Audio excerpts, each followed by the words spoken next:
Buenas tardes, bienvenidos a esta aula virtual, profesora y alumno del cuarto año de Derecho, Universidad Valle de Monboy, sede El Vigía. A continuación, desarrollaremos los temas 5 y 6, la cultura democrática y el marco institucional.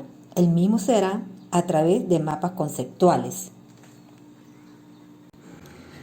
El grupo número 8, cuyos integrantes son Arellano Yesibeli, Cañón Emilio, Duarte Yolima, Durán Laura. Los mapas conceptuales correspondientes al tema 5, desarrollo de la democracia en el contexto venezolano, será presentado por Duarte Yolima y Durán Laura. Seguidamente tenemos el tema 6, contexto político, socioeconómico, jurídico y cultural de Venezuela. Será defendido por Arellano Yesibeli y Cañón Emilio.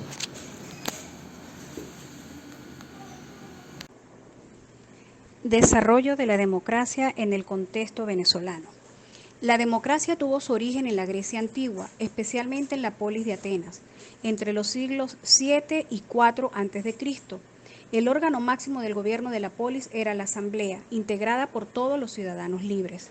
En Venezuela nace la democracia por medio de la organización, y fue propiamente esta organización el primer partido político venezolano, surgiendo de allí el Partido Liberal, creado por Tomás Lander y Antonio Leocadio Guzmán en 1840.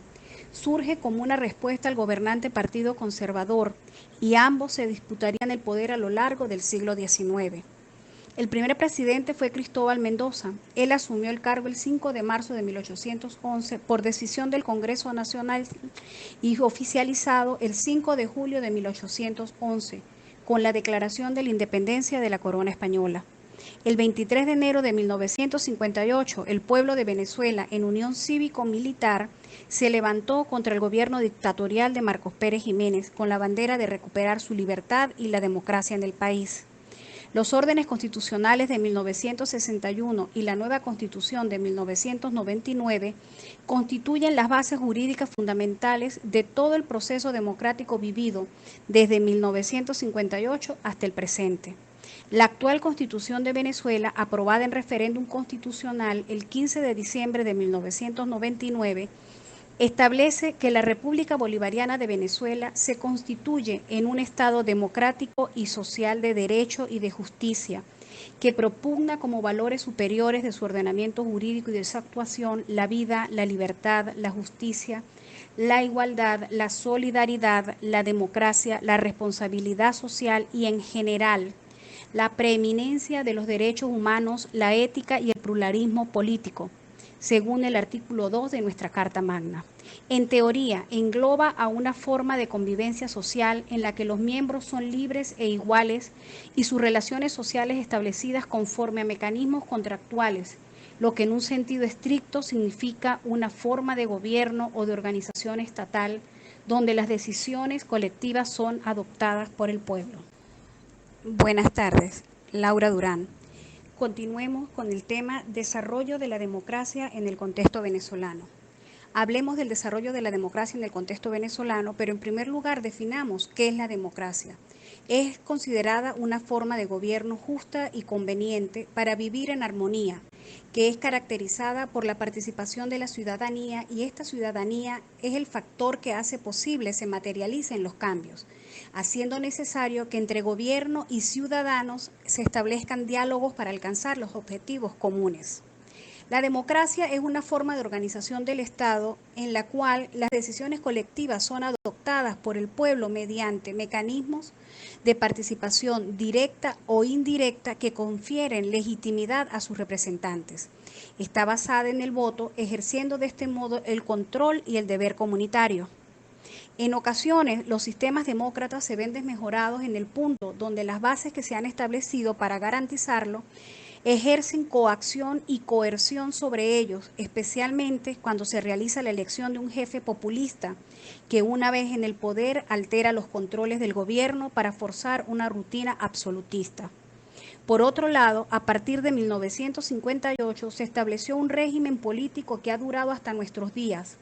Se ha establecido una democracia representativa, la cual muestra logros como la masificación educativa, la industrialización y la reforma agraria. El nacimiento de la democracia en Venezuela en la historia contemporánea se puede resumir en una cronología básica. 1. La Semana del Estudiante de febrero de 1928, llamada la Generación de 1928, fue el primer movimiento exitoso de masas en la historia política de Venezuela.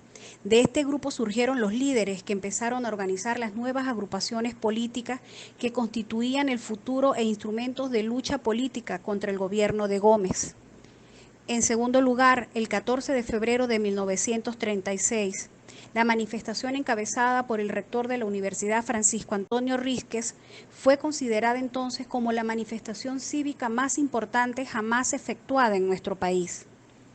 Promete restituir las garantías y sustituye al gobernador Galaviz por Elvano Mivelli. Igualmente, los funcionarios tenidos como destacados gomecistas fueron destituidos. El día 21, López Contreras presentó lo que se llamó el Programa de Febrero. Le sigue el 18 de octubre de 1945. El golpe de Estado de 1945 en Venezuela, conocido por sus partidarios como la Revolución de Octubre, fue un golpe de Estado cívico-militar en Venezuela contra el gobierno del presidente Isaías Medina Angarita, llevado a cabo por una coalición de las Fuerzas Armadas y el partido político Acción Democrática. Estos representaron el quiebre definitivo de los últimos eslabones del gomecismo. Y el 23 de enero de 1958, la historia de Venezuela comprende el periodo democrático iniciado tras el derrocamiento de la dictadura militar de Marcos Pérez Jiménez, finalizando con la llegada del chavismo al país en 1999. Bien, hablemos ahora de los periodos presidenciales antes y después de la democracia. 1811, Cristóbal Mendoza es denominado presidente del primer triunvirato luego de la independencia de España. El Congreso procedió de inmediato a la organización provisional del gobierno de Venezuela para ejercer. El Ejecutivo designó un triunvirato, cuyos miembros se turnaban en la presidencia: Cristóbal Mendoza, Juan de Escalona y Baltasar Padrón, constituyendo este primer gobierno.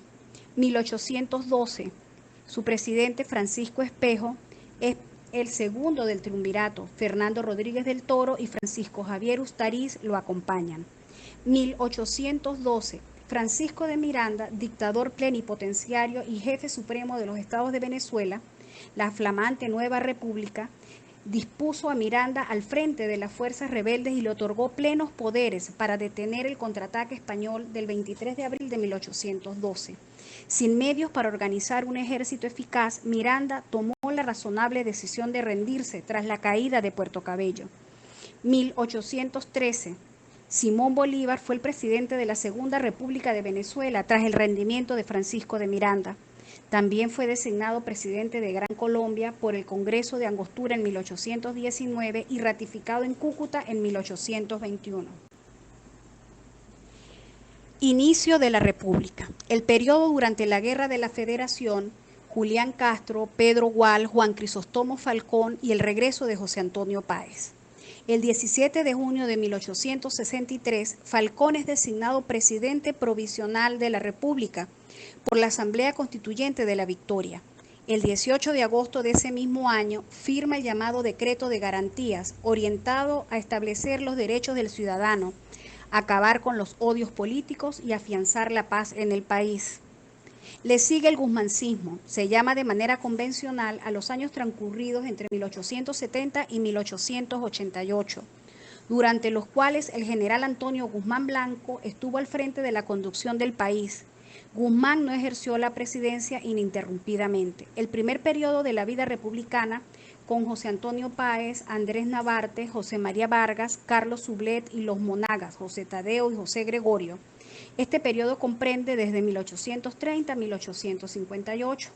También forma parte de este periodo la llamada Federación, dominada por Antonio Guzmán Blanco, el ilustre americano, y sus aliados liberales, Francisco Linares Alcántara y Joaquín Crespo, comprendido por dos periodos, 1858 a 1870 y 1870 a 1887.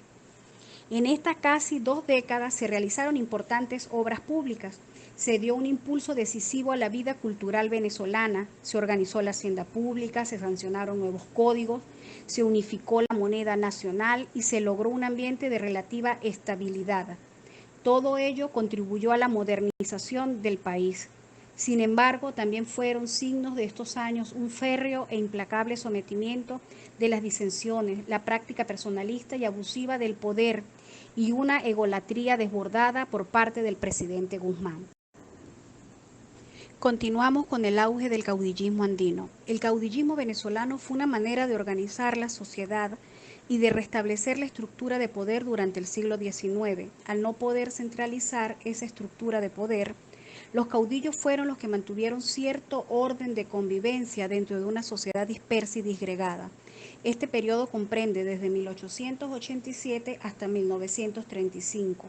Hubo 11 presidentes en este periodo y Juan Vicente Gómez asumió el poder en 4 ocasiones diferentes. Es en el lapso de tiempo de 1935 a 1958 que se da la transición a la democracia, siendo ejercido el cargo de presidente por 9 hombres, siendo el primer presidente de esta transición José Eleazar López Contreras, militar y político venezolano, desde 1935 hasta el 5 de mayo de 1941. Fue moderando el autoritarismo del que se había hecho gala su predecesor Juan Vicente Gómez. Durante su gobierno se promulgó la Constitución de 1936. Le siguió Isaías Medina Angarita, militar profesional, profesor y ministro, desde abril de 1941 hasta octubre de 1945. Rómulo Betancourt, líder estudiantil, escritor, luchador civil y miembro de la generación del 28. Fue preso y exiliado político en varias ocasiones, comprende su periodo desde octubre del 45 a febrero del 48. Rómulo Gallegos, profesor, escritor, educador, ministro y diputado, desde febrero de 1948 hasta noviembre de 1948. Fue el primer presidente electo de manera directa, universal y secreta. Carlos Delgado Chalbot, desde 1948 hasta 1950. Germán Suárez Flamerich, 1950 a 1952. Para el año de 1952, el gobierno crea su propio partido, Frente Electoral Independiente, con el cual participará en las elecciones. Marcos Pérez Jiménez, desde 1952 hasta 1958. Es en este periodo que se promulga la Constitución de 1953. La Asamblea Nacional Constituyente designa a Pérez Jiménez presidente constitucional. Se impulsa el nuevo ideal nacional como orientación programática para la transformación física de Venezuela. Continúan las persecuciones políticas y las torturas. En 1957 se desarrollan varias protestas estudiantiles y en mayo la Iglesia se pronuncia críticamente sobre la situación del país. Las elecciones presidenciales pautadas para noviembre se replantean a modo de plebiscito, relativo a la continuación del gobierno en el poder o no. Pérez Jiménez triunfa ampliamente y se denuncia fraude y violación a la Constitución. El 1 de enero de 1958 inicia con un alzamiento militar, sofocado, seguido por las protestas estudiantiles. En el gobierno se dan varios cambios de gabinete que no complacen a los militares y las figuras más cercanas al dictador salen del país. El 21 de enero, amplios sectores de la sociedad inician una huelga general. Finalmente, ante la presión social y el poco apoyo militar, Marcos Pérez Jiménez huye en la madrugada del 23 de enero a República Dominicana. Le siguió Wolfgang Larrazábal desde enero de 1958 a noviembre de 1958. Se conforma una nueva junta militar presidida por el oficial de mayor antigüedad y con presencia de algunas figuras de la dictadura. Ahora se habla de junta de gobierno. Se inicia la liberación de los presos políticos y regresan los exiliados, entre ellos Jovito Villalba, Machado, Caldera y Betancourt. En marzo se convocan elecciones para finales de año. Le sigue por último Edgar Sanabria, abogado de la UCB, profesor, diplomático y funcionario público, desde noviembre de 1958 a febrero de 1959. En este periodo es promulgada la Ley de Universidades que garantiza la inviolabilidad de los recintos universitarios, garantizando de esta manera los derechos de los estudiantes dentro de las instalaciones universitarias. Por último, 1958 a 1998, la democracia. Con la caída de Marcos Pérez Jiménez el 23 de enero de 1958, se inicia la democracia, caracterizada por la convivencia política consolidada por el pacto de punto fijo entre los grandes partidos actores políticos de esa etapa, Acción Democrática y COPEI. Y por último, no menos importante, gobiernos de la actualidad, desde 1998 hasta el día de hoy. Hugo Rafael Chávez Frías. Su presidencia fue vista como parte de la llamada marea rosa de América Latina, como una salida mesiánica a la situación y a la grave problemática que venía enfrentando nuestro país. Chávez describió sus políticas como antiimperialistas, se describía a sí mismo como marxista y fue un importante adversario de la política exterior de Estados Unidos y el capitalismo liberal. Con la llegada de Hugo Chávez al poder se promulga una nueva constitución en 1999 y se afianza el chavismo en el poder. Sin embargo, el presidente Chávez, antes de su muerte en 2013, le pide al pueblo que elija a Nicolás Maduro como presidente sucesor y este es electo en abril del 2014 hasta la actualidad. Muchas gracias. Buenas tardes, Yolima Duarte. Aspecto definitorio de cada periodo presidencial. En este caso de la lámina tenemos desde el año 1829 con José Antonio Páez hasta el 1843 con Carlos Solé. Lo más resaltante de estos periodos presidenciales fue que se aplican medidas preventivas administrativas en materia de impuestos, inmigración, liberalización del crédito educativo y asuntos internacionales. Se nombra Caracas capital de la República. Se da un choque entre la Iglesia y el gobierno. Hay una sublevación por parte de José Tadeo Monagas y Mariño. Hay levantamiento de José Dionisio Cisneros en los valles del Tuy. Y se declara fiesta nacional el 19 de abril y 5 de julio. Andrés Navarrete fue un presidente interino por poco tiempo. Aquí no hubo mayor resaltación. Con José María Vargas es un gobierno civil independiente, logra mejoras sociales, se firma el Tratado de Comercio con Estados Unidos, se aprueba el escudo de arma y la bandera de Miranda como símbolo patrio, pero renuncia a la presidencia el 14 de abril de 1836, cuando Andrés Navarrete nuevamente es presidente y pone en marcha lo dispuesto, como es indultar a los que habían participado en golpes de gobierno y se produce el destierro hacia Nicaragua. José María Carreño forma un gobierno militar. En este periodo muchos colegios nacionales se establecieron en las capitales de provincia. Luego sigue con Carlos Solé, que es militar independiente. Se crea una armonía entre los venezolanos, hizo un reconocimiento a la memoria del Libertador, pero aquí Farfán y Mariño se rebelan en contra de este gobierno. Luego sigue José Antonio Páez, que hace trasladar los restos de Bolívar a Caracas. Nace la primera institución bancaria, se dicta la ley de espera y quita, afectando la prórroga de los créditos. Se dictaron leyes y decretos en perjuicio de los indígenas. Se inician relaciones con Brasil. Se creó la Guardia Nacional de Policía. Culmina en 1843 este periodo con Carlos Solé, que hizo frente a una gran crisis bajo el precio del café, que era el primer producto de exportación del país. Se inaugura la carretera Caracas-La Guaira. Hay libertad de expresión y prensa. Acá España reconoce la independencia de Venezuela. Periodo de 1847 se inicia con José Tadeo Monagas y Joaquín Herrera en 1855. Es una época de oligarquía liberal. Se establece el franco oro como moneda nacional. Se elimina la pena de muerte por delitos políticos. José Gregorio Monagas fue manejado por su hermano José Tadeo Monagas. Se decreta la abolición de la esclavitud. Vuelve y repite el periodo de José Tadeo Monagas. Venezuela queda dividido en 21 provincias. Se instala la primera línea telegráfica del país de Caracas a La Guaira. Con este periodo se cierra el periodo histórico, terminando así la oligarquía liberal.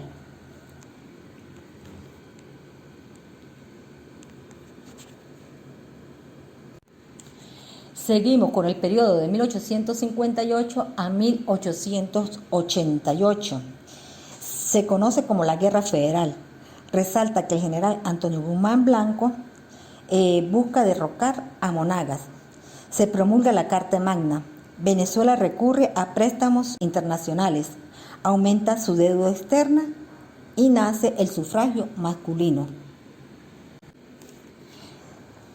Tenemos los aspectos definitorios desde el periodo de 1888 a 1899.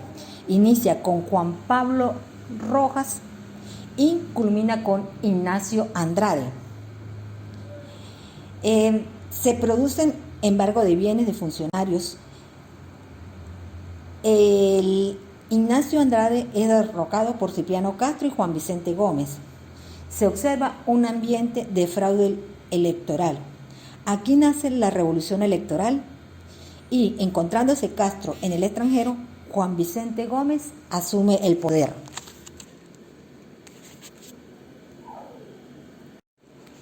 Seguimos con el periodo presidencial que abarca 1908 a 1935. Durante 27 años el poder estuvo en manos del benemérito. Contó con varios colaboradores que ocuparían la presidencia, pero quien ejercía el poder era Juan Vicente Gómez. Este fue un gobierno dictatorial. Acá se promulgó la ley de servicio militar. Se dio la reforma a la Constitución para alargar así el periodo presidencial y permitir las reelecciones. Inicia la explotación del petróleo. Favorecía inversiones extranjeras. Moderniza y equipa al ejército venezolano. Se crean insurrecciones, sublevaciones armadas. Nace el movimiento Generación 28, donde participaron estudiantes como Rómulo Betancourt, Jovito Villalba, Andrés Eloy Blanco, Raúl Leoni, entre otros. En 1947 se elige por primera vez el presidente por voto universal, directo y secreto, ganando Rómulo Betancourt, pero es derrocado al año por Marco Pérez Jiménez. Se creó la Corporación Venezolana de Fomento. Se dio el voto a las mujeres. Se crea la política de vivienda a través del Banco Obrero. Aumenta o se da una entrada al país de la inmigración europea. Y hay ampliación de las vías de comunicación. Es así como continuamos el periodo que inicia desde 1959 hasta 1984, donde encontramos a Rómulo Betancourt, Raúl Leoni, Rafael Caldera, Carlos Andrés Pérez y Luis Herrera. En el periodo de Rómulo Betancourt es electo popularmente. Aquí nace la Corporación Venezolana de Petróleo, PDVSA, y se promulga la primera constitución del año 1961. Concluyen con la primera etapa del GURI. Y nace el Partido de Acción Democrática como su fundador, el doctor Raúl Leoni. Se crean nuevas redes sociales, viales construidas y centros educativos. Con Rafael Caldera se promulga la reversión petrolera y nacionalización del gas. Se da la construcción de varias autopistas, así como soluciones habitacionales. Se construye el Hospital Pérez Carreño y concluye con la segunda etapa del GURI. Seguidamente tenemos el primer gobierno de Carlos Andrés Pérez. Nacionaliza el hierro. Es el primer presidente en solicitar leyes habilitantes al Congreso. Se crean las becas Gran Mariscal de Ayacucho. Y la corrupción se empieza a consolidar como el principal mal del país. Le sigue el gobierno de Luis Herrera Campos. Ocurre el conocido Viernes Negro, se da la evaluación del Bolívar y se fija un control de cambio en el país. Se inaugura la primera línea del metro de Caracas, al igual que el Museo de los Niños y el Teatro Teresa Carreño. Seguimos con el periodo de 1984 a 1994. Aquí intervienen Jaime Lucinchi, Carlos Andrés Pérez, Octavio Lepage, Rafael Caldera y Ramón J. Velázquez. El primer periodo, que fue en 1984 con Jaime Lucinchi, la corrupción es el mayor problema que existe. Se culmina la represa del Gure, aumenta la deuda externa y baja el precio del petróleo, dando inicio al segundo periodo de Carlos Andrés Pérez. El 27 de febrero sucede lo que conocimos como el Caracazo. Se dan las primeras elecciones de alcaldes y gobernadores. En 1992, Hugo Chávez y otros oficiales le dan el golpe de Estado fallido a Carlos Andrés, pero en mayo el Congreso decide separarlo de su cargo y nombran a Octavio Lepage como presidente interino. El bipartidismo en las últimas décadas empieza a desaparecer. Sigue el gobierno de Ramón J. Velázquez. Acá aprueba la ley del impuesto valor agregado. Se genera una crisis en el sistema financiero. Los partidos políticos empiezan a dividirse. Segundo gobierno de Rafael Caldera. Se agrava la crisis financiera. Crea el CENIA. Deja en libertad a Hugo Chávez y a otros militares que habían sido presos a raíz del golpe de Estado dado a Carlos Andrés Pérez, por el cual hoy en día se le culpa al presidente Rafael Caldera todos los problemas que tenemos en estos momentos. Se aplica la llamada Agenda Venezuela. La antipolítica y la crítica en los partidos está en pleno apogeo. Periodo presidencial desde 1999 a abril 2002. Tenemos Hugo Chávez, Pedro Carmona Estanga y Diosdado Cabello. El periodo inicia con Hugo Chávez en 1989, donde llama a un referendo consultivo a la Asamblea Constituyente. Se promulga la Constitución del 99, solicita leyes habilitantes. En este periodo PDVSA se revela y llama al paro petrolero. Acá Chávez es preso y recluido en el Fuerte Utiuna por una intentona de golpe de Estado producida por Carmona Estanga, violando así la Constitución. Pero unos militares rescatan al actual presidente Hugo Chávez y Carmona Estanga huye del país. Durante este lapso de tiempo, Diosdado Cabello es nombrado presidente provisional. Y ya para culminar con este punto tenemos los aspectos definitorios de abril 2002 hasta el año 2013, Hugo Chávez y Nicolás Maduro. Empezamos.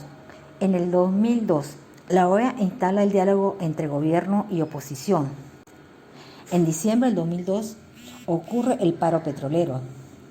En el 2003 se crean las misiones y programas de ayuda social.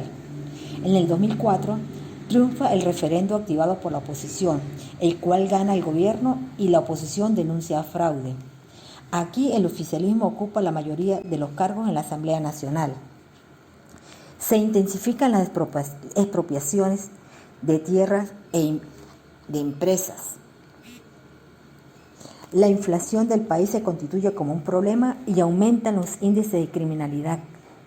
Se aprueba la reforma a la Constitución de 1999 en febrero del 2009. Aumenta la corrupción.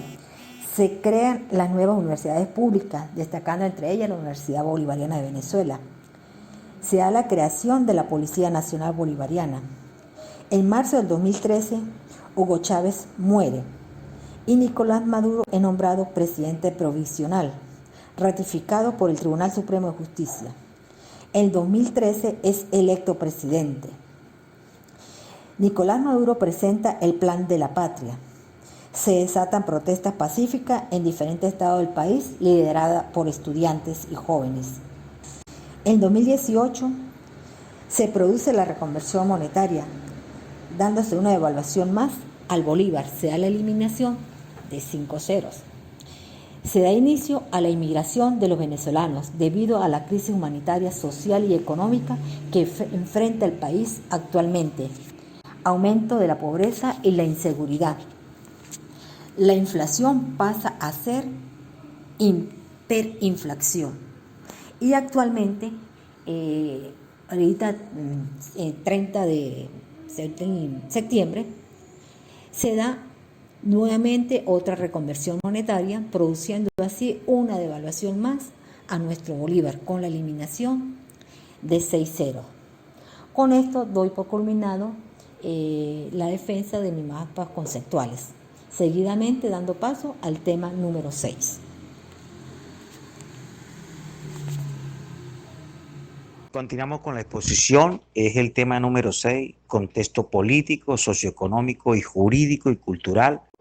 De verdad que un tema bastante controversial, donde difiere de muchas situaciones con la realidad venezolana en la actualidad. Pudiera decirse que, en teoría, pudiera haber muchos aspectos positivos, los cuales voy a tratar en lo posible de explicar a cada uno de ellos. De tantas situaciones adversas, convertir algo en positivo. Como pueden observar ustedes, en cuanto a las políticas sociales del Estado venezolano, en su eje transversal, está fundamentada en los derechos humanos, en los económicos, sociales y culturales y ambientales.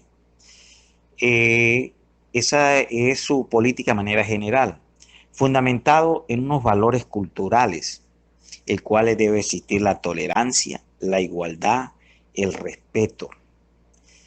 A su vez, observamos que hay cambios y transiciones diferentes a otros momentos históricos, como por lo menos se han fundamentado modelos, un modelo hacia un modelo productivo, un marco legal para impulsar ese modelo, un plan de desarrollo de la nación, y a su vez se han creado legislaciones en favor de la familia en todo su entorno, como es la fundamental o uno de los principales en el contexto del desarrollo humano, donde se transmite el valor moral, donde se fomentan las relaciones comunitarias y las relaciones humanas. A su vez, orientado hacia una participación ciudadana de gestión pública, es decir, que se toma en consideración a la comunidad en general, al ciudadano, para que pueda intervenir en las decisiones de la administración de todos los entes de él, la administración pública, así como en la Contraloría Social, a través también de sus consejos comunales, de una democracia participativa y protagónica. En cuanto a la política internacional, esa política exterior se promueve un mundo multipolar, de una perspectiva geopolítica y de nacionalismo. Eso es importante, destacar la identidad de la nación, ¿verdad? Haciendo alianzas y vínculos con América Latina a través de ese mecanismo que se llama el ALBA. Y toda esta situación nos lleva o nos ha llevado a la mayoría de los venezolanos a una adaptación, es decir, el venezolano, de acuerdo a todas esas circunstancias que se están viendo en la realidad, una de las cosas que se vienen observando es que las personas se han vuelto más conscientes y racionales, más racionales. Nos hemos visto en la obligación de experimentar y explotar todas las potencialidades que no sabíamos que las teníamos. La persona ahora es más trabajadora y se esfuerza para conseguir lo que se necesita. Se han vuelto creadores e innovadores. También es algo muy importante de acotar aquí, que es menos egoísta, más solidario, y el ciudadano cuida todo lo de la casa, el vehículo, los electrodomésticos, reparamos todo y no desechamos nada. Es decir, todo esto ha llevado, transformándola a la parte positiva, a cambiar la actitud del venezolano como tal.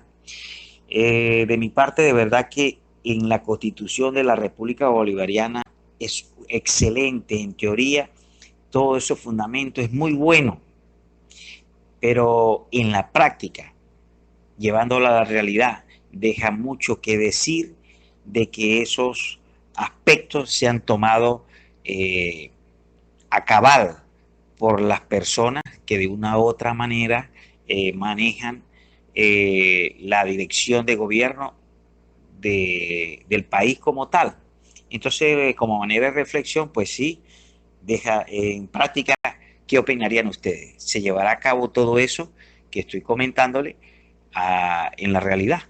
Entonces, eso sería el aspecto que yo pudiera tomar en consideración para este tema tan álgido y controvertido que es. Muchas gracias. Mi nombre es Yesisbel Arellano y en contraposición de lo ya expuesto anteriormente, hablaremos sobre los aspectos negativos de la Venezuela actual. Empezando por el político. La crisis en Venezuela, como había de esperarse, por el papel político, geopolítico y energético que él significa, se ha transformado en una crisis con implicaciones no solamente a escala local y nacional, sino también a escala internacional, pues la región latinoamericana se ha visto envuelta o involucrada en esta crisis política que atraviesa el Estado venezolano. Pues han existido muchas pugnas, peleas, deliberaciones entre Venezuela y países potencia mundial como Estados Unidos, China y Rusia, cada una pues con sus propios intereses sobre ese horizonte político que apaña a Venezuela. Venezuela se ha convertido en el centro de atención desde 1999, desde el gobierno del expresidente Hugo Rafael Chávez Frías, ha sido centro de atención político a nivel regional y a nivel mundial. En Venezuela existen dos grandes tendencias que han causado mucha controversia para el desarrollo de las estrategias políticas dentro del país, como son el socialismo y la oposición. Existen muchos problemas actualmente en Venezuela, dado que estos dos movimientos políticos no terminan de ponerse de acuerdo para llevar a cabo estrategias, acciones, actividades para que Venezuela salga a flote, sino que cada una pues se ha radicalizado en sus ideologías. Y por esto actualmente Venezuela atraviesa una gran crisis de tipo político. Otro aspecto a desarrollar es el socioeconómico.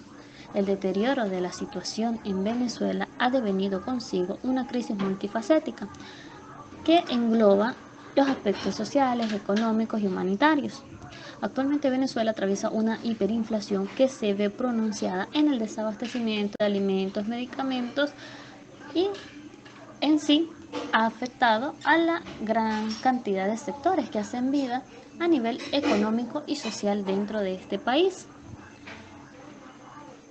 Consigo ha traído la caída del bolívar y de nuestra moneda de curso oficial.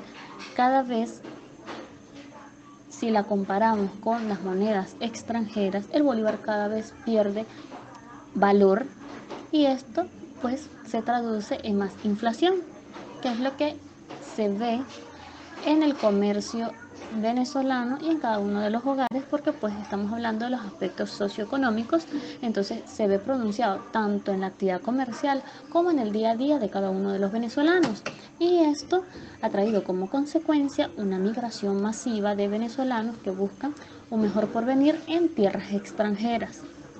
Otro aspecto a desarrollar es el jurídico. Actualmente en Venezuela definir lo que es el derecho es una tarea bastante difícil, pues a través de los años se han presentado anomalías sociales partiendo de la formación tradicional de los juristas, la desconfianza que genera en los ciudadanos el ejercicio de la justicia y la aplicación del derecho. Entonces esto ha desatado una serie de aspectos negativos dentro del contexto jurídico, porque el sistema ha perdido credibilidad por las malas gestiones, aplicaciones y la mala practicidad que se le ha dado a las normativas que existen actualmente en el país. Cuando un ciudadano busca resguardar sus intereses, sus derechos en la legislación venezolana, muchas veces se ve atropellado, violentado y no surte el efecto que realmente el legislador quiere darle a esas normativas que ya existen. Entonces eso ha causado que las personas actúen de la manera que cada uno cree conveniente, pues cuando buscan resguardarse en las leyes, no hay una respuesta concreta satisfactoria y por ende se ha visto debilitado el aspecto jurídico en nuestro país. El último punto a desarrollar es el aspecto negativo dentro del contexto cultural de la Venezuela actual. No existen grandes desventajas en Venezuela, pues Venezuela es un país bastante multicultural que a través de los años ha tomado, ha arropado muchas culturas externas y las ha hecho como propias, y es un país que sin duda alguna representa un gran potencial para los que vienen de fuera a nivel cultural. Esto y económico en algún momento. Esto a través de los años pues se ha visto afectado por las formas de gobierno que son las que han ocasionado que dentro del aspecto cultural se desarrollen ciertos puntos negativos, como la radicalización de ideologías, eh, condiciones un poco precarias a nivel educativo y la migración. Esos son como los tres aspectos más relevantes a nivel cultural que han desarrollado puntos negativos. Sin embargo, como lo dije anteriormente, Venezuela a nivel cultural es un país bastante rico, bastante amplio, con una amplia gama de atractivos que lo hacen único, lo hacen un foco bastante agradable para tanto para los nacionales como para los extranjeros.